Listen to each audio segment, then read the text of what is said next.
आइए जानते हैं आज के कुछ प्रमुख अंतर्राष्ट्रीय खबरों को, लेकिन उससे पहले एक नजर आज के हेडलाइंस पर।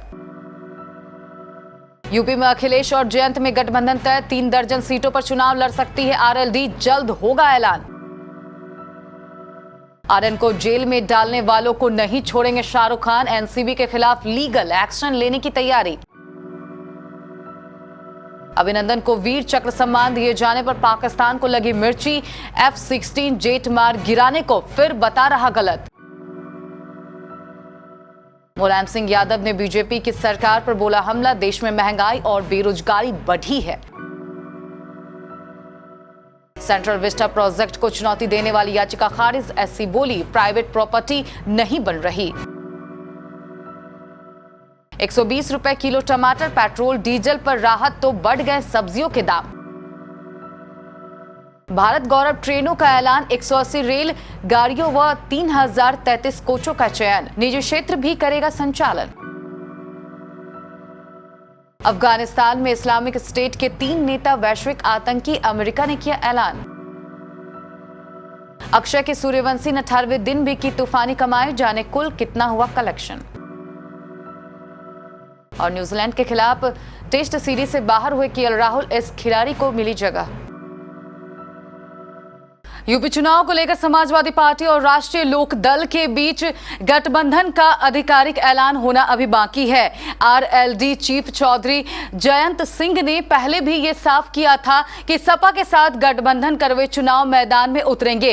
अब आरएलडी चीफ जयंत ने आज लखनऊ पहुंचकर सपा सुप्रीमो अखिलेश यादव के साथ मुलाकात की है। जयंत और अखिलेश की मुलाकात खत्म हो चुकी है। सूत्रों के मुताबिक सपा और आरएलडी में सीटों को लेकर सहमति बन गई है। आरएलडी 36 सीटों पर चुनाव लड़ेगी। आरएलडी 50 सीटें मांग रही थी, जबकि सपा 30 से 32 सीटें देने को तैयार थी। सूत्रों की माने तो जयंत और अखिलेश के बीच एक और दौर की बातचीत 24 नवंबर को भी हो सकती है, जिसके बाद दोनों नेता प्रेस कॉन्फ्रेंस कर गठबंधन का ऐलान कर सकते हैं। मुंबई हाई कोर्ट की ओर से आर्यन खान की जमानत को लेकर विस्तृत आदेश जारी होने के बाद अब यह सवाल उठने लगा है कि क्या अब Shahrukh Khan narcotics control bureau के खिलाफ कोई सख्त कदम उठा सकते हैं। दरअसल आर्यन खान के बेल ऑर्डर में बॉम्बे हाई कोर्ट ने कहा है कि ऐसा कोई भी सकारात्मक साक्ष्य रिकॉर्ड में नहीं है जो अदालत को इस बात पर राजी कर सके कि समान मंशा वाले सभी आरोपी गैर कानूनी कृत्य करने के लिए राजी हो गए। कोर्ट के बेल ऑर्डर के बाद एसआरके फैंस इस मामले में अब शाहरुख खान की चुप्पी टूटने का इंतजार कर रहे हैं। शाहरुख खान अभी तक इस पूरे मामले पर चुप्पी साधे हुए हैं। रिपोर्ट के मुताबिक किंग खान की लीगल टीम ने अब सुपरस्टार को एनसीबी के जोनल डायरेक्टर समीर वानखेड़े, जो क्रूज ड्रग्स केस की जांच नेतृत्व कर रहे थे, और उनके बेटे आर्यन खान पर झूठा आरोप लगाने वाले अन्य लोगों के खिलाफ कानूनी कार्रवाई करने की सलाह दी है। इस मामले में आर्यन खान लगभग 3 सप्ताह तक जेल में बंद रहे और बाद में जमानत पर रिहा हुए। बालाकोट के हीरो अभिनंदन वर्धमान को वीर चक्र सम्मान प्रदान किए जाने से पाकिस्तान को मिर्ची लग गई है। अभिनंदन के सम्मान पर बिफरते हुए पाकिस्तान ने कहा कि यह मामला बताता है कि भारत किस तरह से तथ्यों को गलत ढंग से पेश करता है और काल्पनिक दुनिया में जीने की कोशिश करता है। यही नहीं, पाकिस्तान ने उस तथ्य को भी झुटलाने की कोशिश की है कि अभिनंदन वर्धमान ने MiG-21 से ही उनके आधुनिक F-16 फाइटर जेट को मार गिराया था। पाकिस्तान के विदेश मंत्रालय ने दावा किया है कि यह बात गलत है। पाकिस्तानी अखबार डॉन ने अपनी रिपोर्ट में विदेश मंत्रालय का बयान प्रकाशित किया है। पाक विदेश मंत्रालय ने अभिनंदन को सम्मानित किए जाने को सैन्य आचार संहिता के भी खिलाफ बताया है।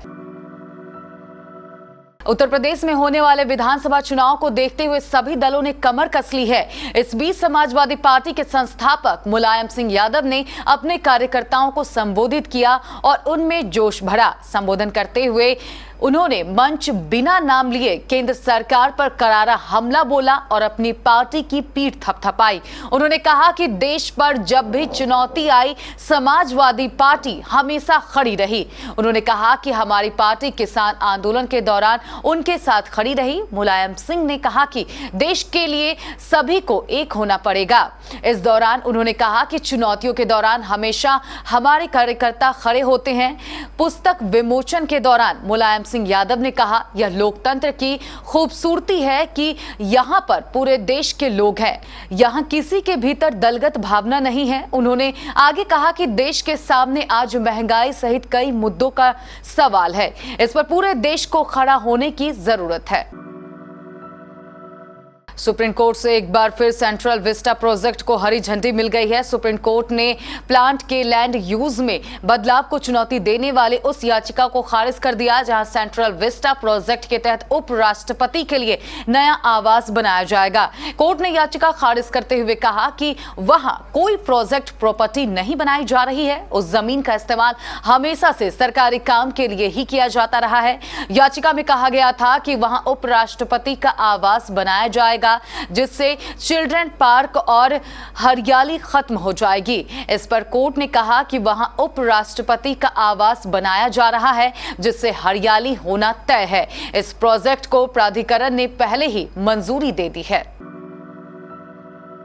देश भर में पेट्रोल डीजल के दामों में इस महीने की शुरुआत में केंद्र सरकार ने बड़ी राहत दी। सरकार ने एक्साइज ड्यूटी में 5 रुपए और 10 रुपए की कटौती की, जिसके बाद लगने लगा कि जनता को जल्द ही महंगाई से राहत मिलने वाली है।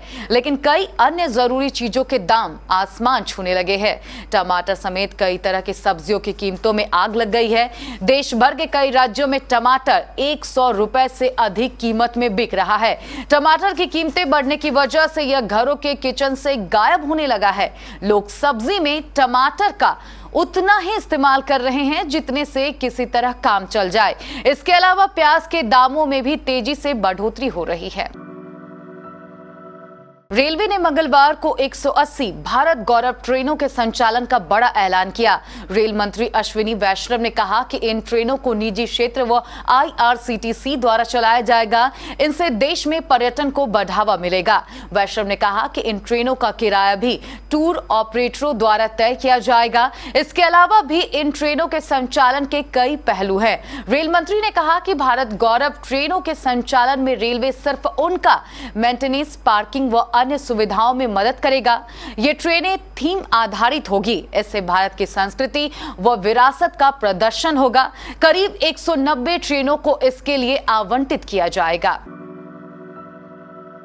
इस्लामिक स्टेट की अफगानिस्तान शाखा इस्लामिक स्टेट खुरासान से जुड़े 3 नेताओं पर अमेरिका ने प्रतिबंध लगा दिया है। इनके अलावा एक और व्यक्ति पर प्रतिबंध लगाया गया है। उस पर आरोप है कि वो समूह के आर्थिक सहायक के तौर पर काम कर रहा था। अमेरिकी विदेश मंत्रालय ने सोमवार को घोषणा करते हुए कहा कि उनसे इस संगठन के अमीर सनाउल्लाह गफ्फारी, प्रवक्ता सुल्तान अजीज आलम और काबुल प्रांत के नेता मौलाव रजब को विशेष रूप से नामित वैश्विक आतंकवादियों की सूची में डाल दिया गया है। अक्षय कुमार और कैटरीना कैफ स्टारर सूर्यवंशी का बॉक्स ऑफिस पर जलवा कायम है। यह फिल्म रिलीज के बाद से ही कमाई के मामले में तेज रफ्तार से भाग रही है और अब आलम यह है कि जल्द ही ये 200 करोड़ के क्लब में शामिल होने जा रहा है। सूर्यवंशी ने रिलीज के 18वें दिन में शानदार कमाई की।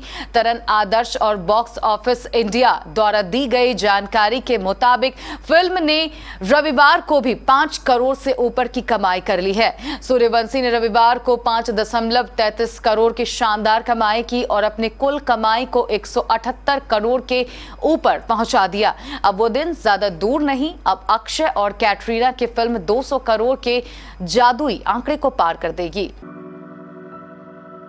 न्यूजीलैंड के खिलाफ कानपुर में होने वाले टेस्ट मैच से पहले भारतीय टीम को बड़ा झटका लगा है। टीम इंडिया के ओपनर केएल राहुल चोट के चलते सीरीज से बाहर हो गए हैं। केएल राहुल की जगह सूर्य कुमार यादव को टीम में शामिल किया गया है। बीसीसीआई द्वारा दी गई जानकारी के मुताबिक केएल राहुल की बाईं जांघ में मांसपेशियों में खिंचाव हुआ था, जिसके चलते वह पूरी टेस्ट सीरीज से बाहर हो गए हैं। केएल राहुल की जगह सूर्य कुमार यादव को टीम में शामिल किया गया है।